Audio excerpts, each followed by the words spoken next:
Night by Elie Wiesel, page 85. An icy wind was blowing violently, but we marched without faltering. The SS made us increase our pace.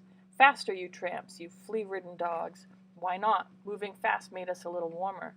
The blood flowed more readily in our veins. We had the feeling of being alive. Faster, you filthy dogs. We were no longer marching, we were running, like automatons. The SS were running as well, weapons in hand. We looked as though we were running from them. The night was pitch black. From time to time a shot exploded in the darkness. They had orders to shoot anyone who could not sustain the pace.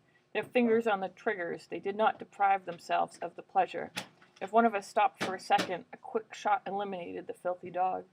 I was putting one foot in front of the other like a machine. I was dragging this emaciated body that was still such a weight. If only I could have shed it. Though I tried to put it out of my mind, I couldn't help thinking that there were two of us, my body and I. And I hated that body. I kept repeating to myself, don't think, don't stop, run. Near me, men were collapsing into the dirty snow, gunshots. A young boy from Poland was marching beside me. His name was Zalman. He had worked in the electrical material depot in Buna. People mocked him because he was forever praying or meditating on some Talmudic question.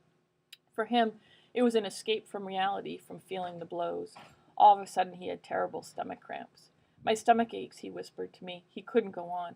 He had to stop a moment. I begged him, wait a little, Zalman. Soon we will all come to a halt. We cannot run like this to the end of the world. But, while running, he began to undo his buttons and yelled to me, I can't go on. My stomach is bursting. Make an effort, Zalman. Try. I can't go on, he groaned. He lowered his pants and fell to the ground. That is the image I have of him. I don't believe that he was finished off by an SS, for nobody had noticed. He must have died, trampled under the feet of the thousands of men who followed us. Oh, you're making a video. I soon forgot him. I began to think of myself again. My foot was aching. I shivered with every step. Just a few more meters and it will be over. I'll fall. A small red flame, a shot. Death enveloped me. It suffocated me. It stuck to me like glue. I felt I could touch it. The idea of dying, of ceasing to be, began to fascinate me.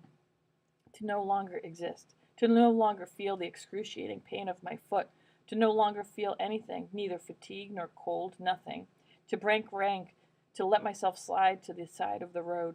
My father's presence was the only thing that stopped me. He was running next to me, out of breath, out of strength, desperate. I had no right to let myself die. What would he do without me? I was his sole support. These thoughts were going through my mind as I continued to run, not feeling my numb foot, not even realizing that I was still running, that I still owned a body that galloped down the road among thousands of others. When I became conscious of myself again, I tried to slow my pace somewhat, but there was no way. These human waves were rolling forward and would have crushed me like an ant. By now I moved like a sleepwalker. I sometimes closed my eyes and it was like running while asleep. Now and then someone kicked me violently from behind and I would wake up. The man in back of me was screaming, run faster! If you don't want to move, let us pass you. But all I had to do was close my eyes to see a whole world pass before me, to dream of another life. The road was endless, to allow oneself to be carried by the mob, to be swept away by blind fate. When the SS were tired, they were replaced, but no one replaced us. Chilled to the bone, our throats parched, famished, out of breath, we pressed on. We were the masters of nature, the masters of the world. We had transcended everything, death, fatigue, our natural needs. We were stronger than cold and hunger, stronger than the guns and the desire to die. Doomed and rootless, nothing but numbers, we were the only men on earth. At last the morning star appeared in the gray sky. A hesitant light began to hover on the horizon. We were exhausted, we had lost all strength, all illusion. The commandant announced that we had already covered 20 kilometers since we left. Long since we had exceeded the limits of fatigue. Our legs moved mechanically in spite of us, without us. We came to an abandoned village, not a living soul, not a single bark, houses with gaping windows. A few people slipped out of the ranks, hoping to hide in some abandoned building.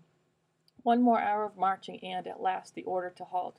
As one man, we let ourselves sink into the snow. My father shook me. Not here. Get up. A little farther down. There's a shed over there. Come. I had neither the desire nor the resolve to get up. Yet I obeyed. It was not really a shed, but a brick factory whose roof had fallen in. Its window panes were shattered, its walls covered in soot. It was not easy to get inside. Hundreds of prisoners jostled one another at the door.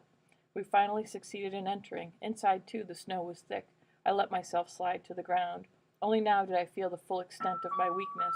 The snow seemed to me like a very soft, very warm carpet. I fell asleep. I don't know how long I slept, a few minutes or 1 hour. When I woke up, a frigid hand was tapping my cheeks.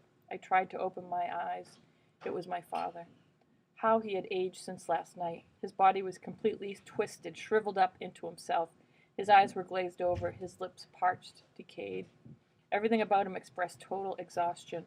His voice was damp from tears and snow.